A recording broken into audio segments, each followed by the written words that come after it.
Welcome to Camera Ready and Able, the podcast that explores the intersection of media change and personal growth. I'm your host, Barbara Barna-Abel, and my calling is to help you tap into your superpowers to thrive on camera and in life, and to make an impact on the world. This episode is brought to you by the word innovation, which Wikipedia defines as the practical implementation of ideas that result in the introduction of new goods or services or improvement in offering goods or services. Honestly, can we just pause for a minute and discuss the fact that innovation is such an awesome and energetic word, and yet the definitions I found on Google are so super bland, and dare I say it, Google. They're like definitions in khaki pants with pocket protectors, which is why I am super grateful that here to discuss is innovative thinker Aleasha Bahr. She is the founder and CEO of Black Sheep Sales and the host of the Sales is Not a Dirty Word podcast and author of the newsletter of the same name. Aleasha is a woman in a male-dominated industry who is calling out the common lies perpetuated in sales, primarily that you have to do things that feel weird and yucky to win sales. Amen to that. Aleasha and I are also totally simpatico on the fact that nothing is one size fits all, which is why she loves giving people a refreshing alternative, what she calls the Black Sheep sales method. Because if it's a fit, it's a fact. And there's no quote unquote selling involved. Aleasha enjoys giving people permission, one of my words of the year, to lean into their personal strengths instead of acting like someone else. Aleasha, I swear to God, it sounds like you wrote my value statement. Welcome to the podcast. Thank you so much for having me, Barbara. I'm so excited to be here. Thank you. And again, thanks for having me on your podcast. So I want to right off the bat, considering how awesome you are and your whole Black Sheep approach to everything, why you chose the word innovation. Yeah. So the truth is, any innovation that's ever happened, if you look at the people behind it, the majority of them were Black sheep. It's required in order to innovate, you have to think differently than everyone else. And you have to be brave enough to say, hey, what about this idea? Knowing that a lot of people get uncomfortable about change or adjustments or evolution. They want everything to stay the same because it's safer. So, and then everybody tells you to sit down and shut up because it's annoying that you're trying to change anything. And you have to be brave enough to continue past that. And Black sheep have naturally this ability to see things differently and to approach things differently and to show up differently. And a lot of times I can't even imagine how much brilliance has been kept from this world by Black sheep who were pressured to not share, to who did listen when someone said, hey, sit down and shut up because you're weird. So it requires a different approach and the courage to be able to do it. And I hope that people get courage from this episode and from the general message that they can inspire change. Because even if it's not the idea, it inspires clicks and sparks for other people to create what the final idea is. And so, I mean, the approach to sales that I have is definitely not mainstream, and people did tell me to sit down and shut up many times. And my response is always like, if it's getting results, I don't know why anyone cares what I'm doing, but a lot of people do, like you have to write right-handed. You can't be left-handed. Why do you care? I don't know. I don't know the explanation for the world, but I do know that Black sheep are uniquely set up to innovate. Can I just point out that my great-grandfather was left-handed, and conformity was so required at that time that he went to a Catholic school. The nuns used to hit him on the left hand with a ruler to force him to learn to write with his right hand. So it gives you a sense of just a little anecdote, and that's recent-ish enough history. The idea of like everybody's got to be right-handed, as you just said. But I just want to start with a couple things. One, because I'm a late bloomer in this respect. So coming to this idea that we're all in sales and embracing that, and my own shift around that is, changed the course of my life and my business and my energy. And it just feels so good when you reframe that around like, you believe in what you're doing, and sales and marketing is just kind of a way of like sharing your gifts. But two, I really want to go for anybody who's listening who might have like tensed up thinking, but I'm not a black sheep, or innovation's a heavy word, right? Because you think I'm not that creative, I'm not that special. There's a weightiness to this because, and maybe I'm projecting, but this idea that like Steve Jobs was an innovator. So Oh, was an innovator, right? We add a heaviness to that. And so what I think is powerful about what you're doing is that you're actually bringing it down and making it personal and immediate, that we all have it within us. I think you're saying the first step is the choice to be like, yes, I'm going to do this. And I'm going to step out of the messy middle, which is not really a safe place to hang out in. It's a false sense of security. And then I'm going to, so I'm going to try. So what are like the first baby steps towards embracing the black sheep method? Because first, for some people, it's like scary even to admit that they're a black sheep. You know, some people are like, yes, I was always that person. That's me. Yay, you're my people. But others are like, I know, but I don't want to be a black sheep. I know. I really want to take back the connotation around the word because I mean, it came from me talking to clients about how I'm the black sheep of my family, and it's been a source of shame.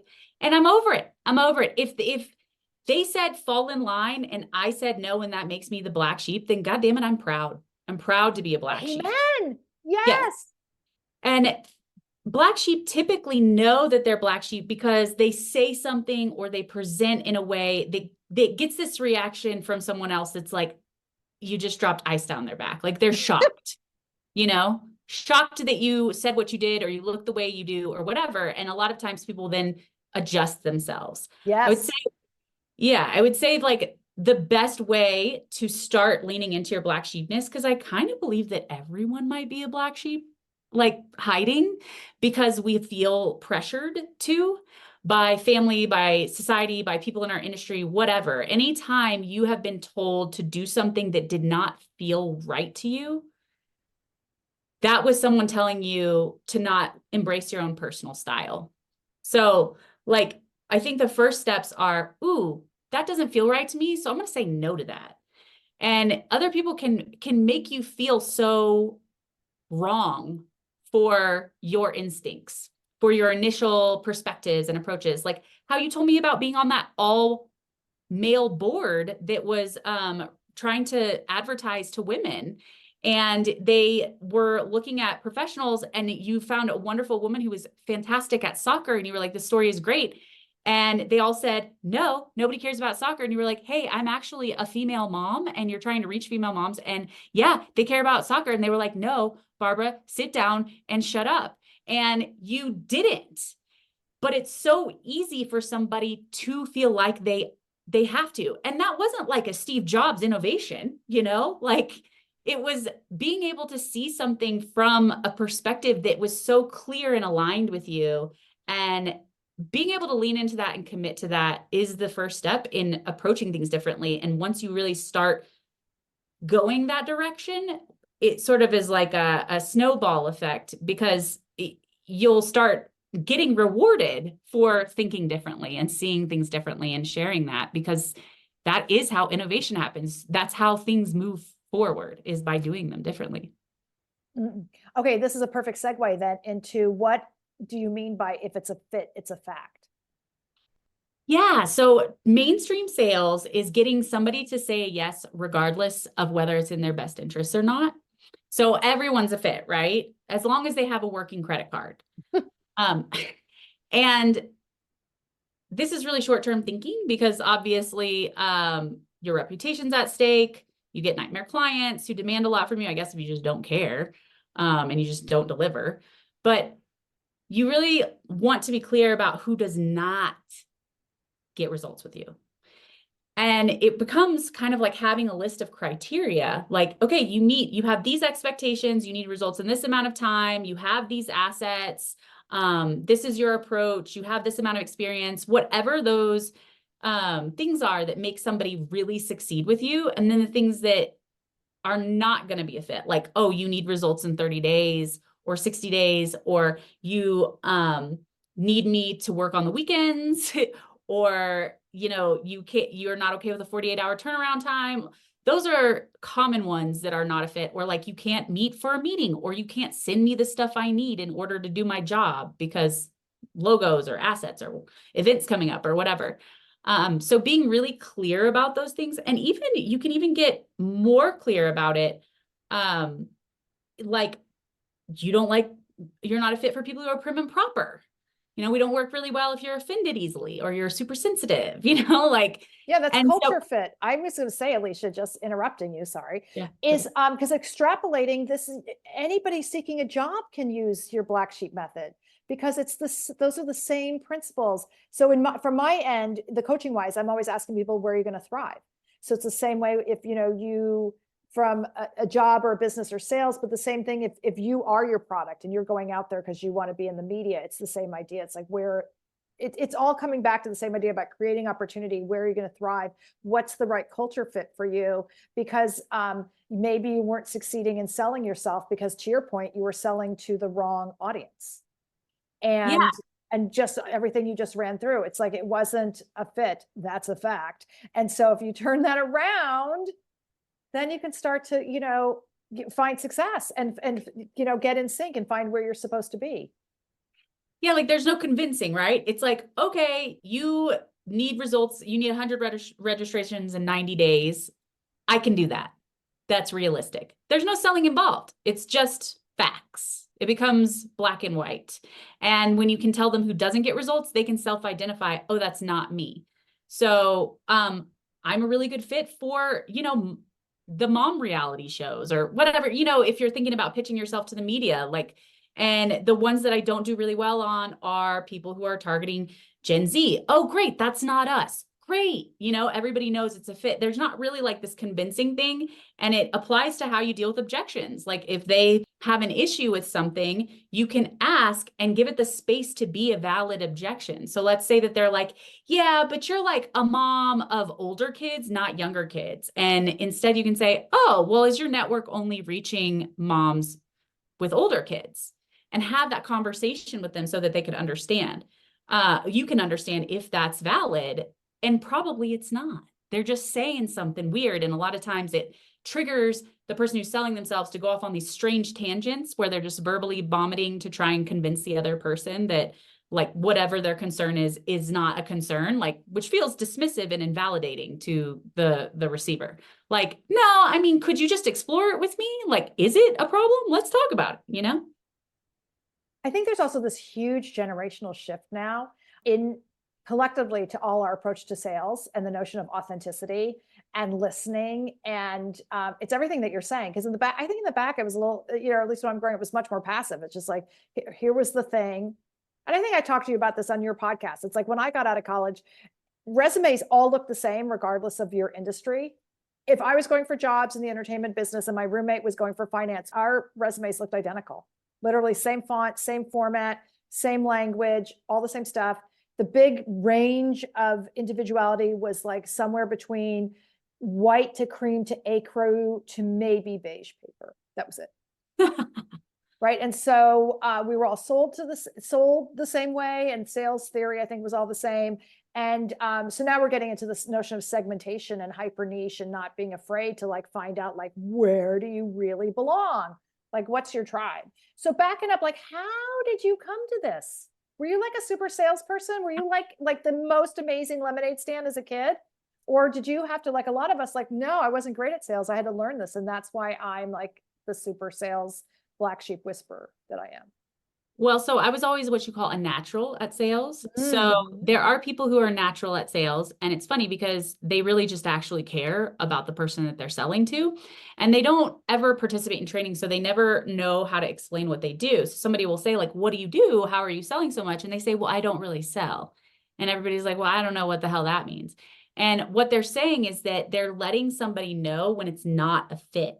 And that leads them to say that they're not selling. So they actually have the other person's best interest in mind. They're like, actually, for where you are right now, this person would be a better fit for you, or start here, or go with this alternative. And that makes them think, well, I don't sell. And ironically, it sells the other person even more because the transparency and trust is so rare in a sales experience that they want to come back. They want to refer people. They want to find a way to make it work because they know this person isn't just there to take their money because they had the opportunity and they didn't. So it's really like a pattern interrupt. It's just refreshing. So I just finally, like, after seeing that there's such a huge gap in sales training, it's all that's basically created for an aggressive white man. And most people don't feel comfortable acting like an aggressive white man because there's all kinds of different ages and genders and races and backgrounds and cultures. And you need to have a style that feels aligned with you. So when I realized that there was no opportunity for deviation and people were basically using the same strategy since the 1950s, I evolved to put words and a format to exactly what I do. And it's really just like being human. Like, I don't know, it feels like common sense. Whenever people go through it with me, they're like, oh, this just makes sense. And it does. It's a regular conversation. And it's a whole nother conversation to talk about why people have this idea that sales isn't like any other conversation. But once they realize it is, it's like liberating and enjoyable, actually.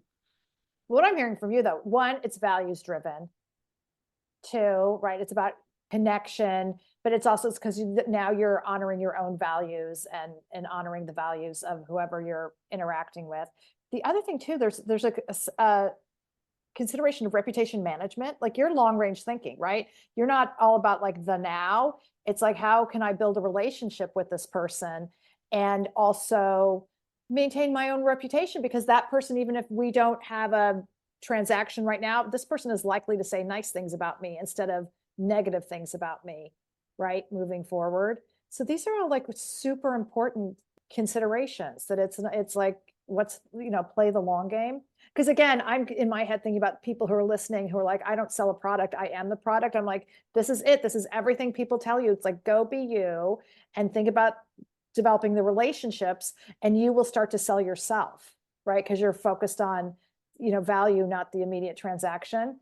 Was there ever a time though, I'm really curious, like examples of like when you tried and it didn't work or things that like forced, that helped you to evolve even your own technique?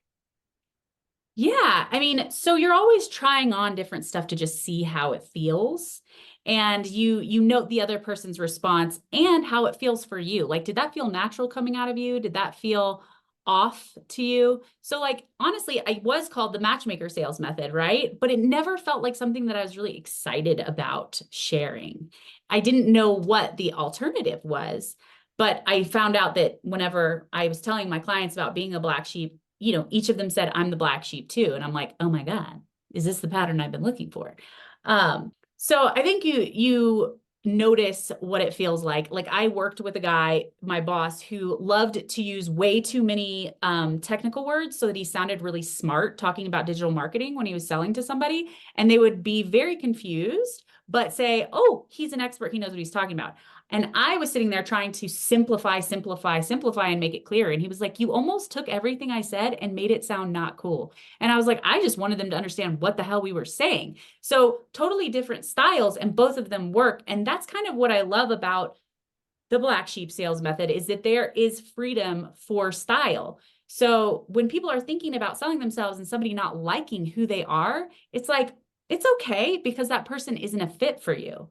So like I had somebody come on my LinkedIn and say, can you not swear as much? And I was like, I would just not follow me and like find somebody who's not doing that. And you deserve to find someone who's not doing that as much as anyone else, like why be somewhere where people want you to act differently. So it's okay if they don't like you and they deserve to find people they like and you deserve to find people you like. So it's really, I love the ability to say, hey, there's not a right or wrong. It's like a right for you, you know? Oh, 1,000%. And this goes back to permission, which I am all about. And it was actually Brene Brown many, many years ago when I first sort of tapped into this idea of giving yourself a permission slip. But it comes up all the time. And where it's relevant to this is giving yourself the permission to ask questions, because depending on, I don't know, your personality, the way you're raised, your confidence level, you paid for the program, you're following the expert, whatever that is. And you may be sensing it's not a fit, but you're deciding that you're wrong. Like, I don't fit, instead of questioning what about it isn't working for me. What are the good parts? How can I adapt this? I hate the word hack, but I'll use it. Like, how can I hack this system? And I'll tell you, it happened to me when I was, over a decade ago, first getting into, books and digital products. And I'm sure you're aware of it. The culture was very specific around what this was like, and it didn't suit me. And I knew that the sales language and, the whole sales funnel and the things you had to say to hook someone were they weren't speaking to me. And I knew who my target audience was, which was me, and relative things. I thought, it took me a long time to get to the place to give myself permission to question it, because I'd never gone out into the marketplace like this. But to your point of like, I couldn't follow the script. It felt yucky. Yeah. I could recognize the why a funnel's important. I wasn't rejecting what I was learning about sales, but the idea that I couldn't send an email that said like, if you don't click on this now or join on my webinar, you're screwed for the rest of the year. Or like, you're never going to achieve your dreams. I'm like, that is so out of alignment with my values that I can't do it. And they'd be like, well, sorry. You're going to fail. You're going to fail. And I see it too in just online comments people get, even about following systems, like at the beginning of the year. Even if it's a diet or it's a philosophy about how, being more efficient in your life, and you got to do it this way, and you get up and you got to do these things in this order. And you're like, I can't do it. So there's something wrong with me. And I'm like, no, it's just, you have to adapt it to work for you. Totally. Like every time you look at something, if there's a kernel of truth to it, latch onto the kernel and then just adopt that one piece of it. Who says you have to adopt who made it up that you have to do it exactly this way? When people are the most unpredictable thing on the planet, there's no one that's the same as another. So to say that the exact thing that worked for someone is what's going to work for thousands of other people is cuckoo. I don't know why that's even accepted as a truth. It's like brainwashing. So one of the things about Black Sheep is they always think, oh, something's wrong with me. Like to your point, I'm the problem. That's why it's not working for me. And it's really like, it's a them thing. Oh, they didn't like what you said? Well, that has nothing to do with you. You know what I mean? Like, it's kind of like my cousin who just became gay and her grandma's like, how can you do this to us? And it's like, I'm not doing, it has nothing to do with you, like, so being able to say, I'm sorry that that's coming up for you, but I'm going to stay true to myself. And then the life you create from there is so beautiful because you're surrounded by people who, instead of telling you to be different and to tone down and to do less, they're telling you, give me more. I want to hear it louder. I want to celebrate it. Even if it's not something that they would necessarily say or do, they love that you're just showing up so powerfully. And it's so important to have those people around us instead of saying, oh, this person doesn't like what I'm doing. So, well, who cares? When someone says that they don't like me, I'm like, oh my God, I probably don't like you. So it's good. Like, I don't want to hang out. Like, what do I care if like some, people who love Louis Vuitton luggage at the airport think that I'm, not cool enough for them. Like, I'm like, we would have nothing to talk about, Circling it back to innovation and how one can, because I like even the mindset of like innovating my approach to pitching myself, innovating my approach to fill in the blank. I love that as that's a really powerful mindset shift. So in the space, and for many of my listeners, there are orthodoxies, if you will, in the entertainment and media space, and even in tech and finance, about how you approach people and what are the protocols to cold email, depending on where somebody is in the pecking order. So it's a very common refrain that I hear from clients and in classes when people be like, oh, am I allowed to say that? And I was like, okay, so let's, talk about that. So, and that happens a lot with actors. That's a really entrenched way. Like there is a right way and a wrong way, and you cannot contact so-and-so. It's verboten.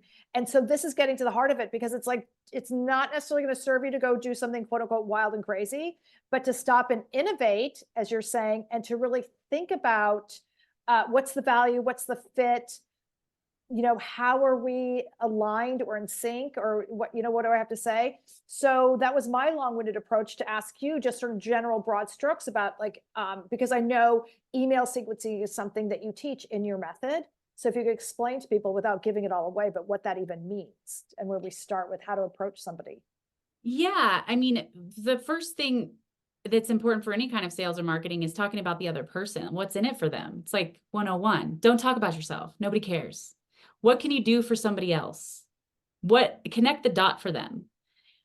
This is going to be what people talk about for years. Nobody's done this before. You're going to be recognized as an innovator because you cast this person or whatever.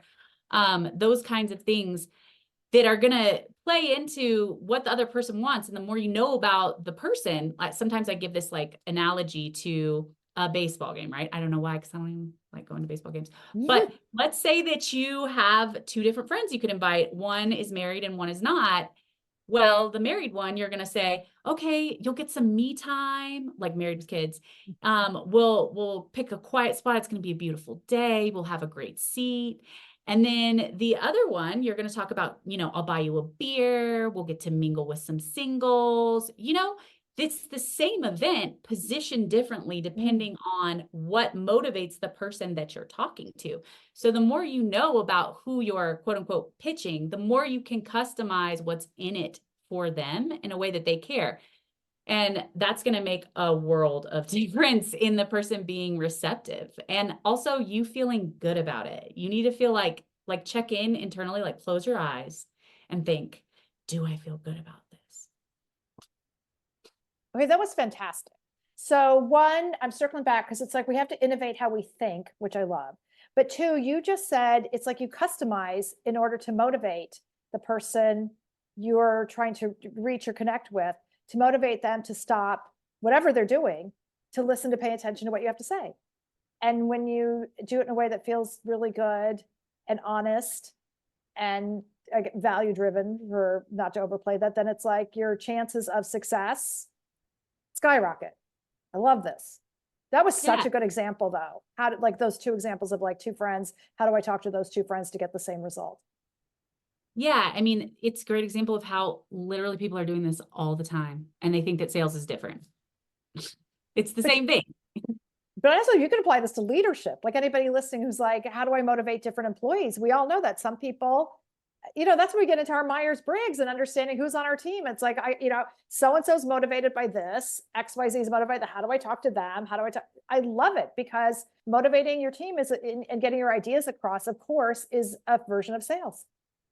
Yes. And empathy is so important for sales. So if you're cold pitching or cold emailing or whatever, put yourself in that person's shoes. Okay. This person has a bunch of shit coming across their desk. You're the last thing that they're thinking about.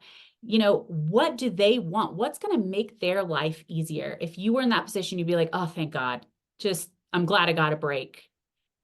That's what you want to give them. So when you're able to put yourself in that mind frame and understand how the other person's feeling, you're a lot more effective at what you're doing because you're no longer thinking of yourself. If that makes sense. Oh, it makes so much sense. And one of the things I learned early on is make it easy. Whatever that is, like it's easy to read, it's easy to click on the thing, it's easy to do. Because generally, if you're trying to reach somebody, they have a million other things they could be doing. So when you've made it easy, I know from when I'm in my casting head, you've made my life better. Because it's like, I need to find people. So finding good people, if you're awesome, yay, you made my life easier. But also if it's like, you're my 10,000th email of the day and it's easy to read and I got it and it was just seamless. It's like, oh, you're golden. Yeah. And also like thinking about when people are offering coffee, no one wants your coffee because everyone's offering coffee. What's something that somebody wants that they're not hearing all the time? Or like people who are trying to establish referrals or relationships and they're like, let me take you to dinner. They've eaten everything they want. They can take themselves to dinner.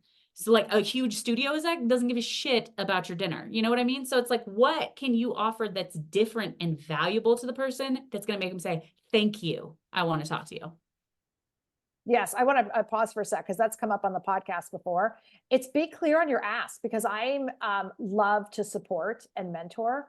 So if you reach out to me and ask a very specific question and you've done your research, happy to answer. When you have a really specific question, it's like, hey, I'm doing this and I'd love to find out, like, could you tell me like one or two things that made a difference when you were doing da-da-da-da, or, one or two ideas about how to approach da-da-da, like specific. I'm like, happy to answer that question. you're driven or motivated by adding value to somebody else. And so that is motivating for you. It makes you feel good to let somebody know. Not everybody's motivated by that. This is certainly true. And some people apparently are so thirsty, they will go out for coffee, but that's not me. But anyway, I expect, because I talk about this all the time, and this relates again back to sales and innovating and customizing, is that time is a finite resource. We all only have 24 hours a day. I know that you're a working mom. I had kids. It's like, I don't have time for everything. So I'm constantly making choices. And coffee with you, stranger, who wanted me to give away my advice for free. I just don't have time. I'm sorry. Well, it's that empathy, right? Think about, oh my God, this person has no time. They're meeting with all these people. They charge this much an hour. Why would they want to? If you put yourself in that mind frame, you would know that that wouldn't be the right thing to say, you know? Yes. I sometimes will say, would you call up your doctor or a doctor and say, hey, you know what? I'm seeking a second opinion. Can we go have coffee? Because I want to talk about my body and my aches and pains. And you wouldn't do it, right? Or go to a car mechanic. Or my other favorite thing, because I've worked with so many chefs, it's like, would you go to a restaurant and be like, I just want to find out about food that I like. Can I eat here for free? Yeah, it is a lot like that. And it's also like realizing that everybody is thinking about themselves. So while you're so worried about how you come across, nobody's even paying attention to you, man. They're all thinking about how they're coming across. So the only thing that, if you can give somebody something that's going to make them feel better, feel good, whatever that motivation is. So yours is adding value. Someone else might be the ego or status of finding somebody new, finding somebody big, being part of a big idea, doing something that's cutting edge. Like, those things are going to make them feel like they're doing something that's fulfilling for them, and they're going to be more inclined to want to do it. Does that make sense? Yeah. And you know what I'm hearing that I'm loving is just like circling back and kind of a wrap up, is that step one in innovation is stopping to ask yourself, what are better questions I could be asking? Because this really begins with asking better, more impactful, more effective, specific questions to that situation, because it goes back to what we talked about in the introduction. It's not one size fits all. So it's like, if I'm approaching Aleasha, what are the best questions I need to be asking myself about getting the results, or getting a meeting with Aleasha, or getting her to respond to my email? So you're asking better questions. And so this is the whole idea of like, it's not you're not wrong. You're about black sheep, but that's a good thing. It's like, ask better questions and then customize to motivate, which I love as kind of a new buzzword thing. I love this. And customization is innovation, because those things, like, just not, I think that the heaviness that you pointed out about innovation is the pressure for it to be perfect the first time that you innovate something. So it's a process. One idea leads to another, leads to another, leads to another, leads to another. So as you customize, you start landing on things that are going really well, because you just gave yourself permission to explore doing it differently and in a way that aligns with you. So just really, I think it's like checking in on how you feel, and you're your own best compass. And I know that sounds woo-woo. And I have been getting more into that space. So maybe it's like leaking over, but you know when something feels off to you, like, and just don't do it, because it's not going to work for you.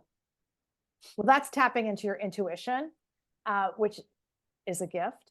And this has been so fantastic, Aleasha. So I love you, honey. And by the way, you're so in a safe woo-woo space here. So thank you. Where can everybody find you?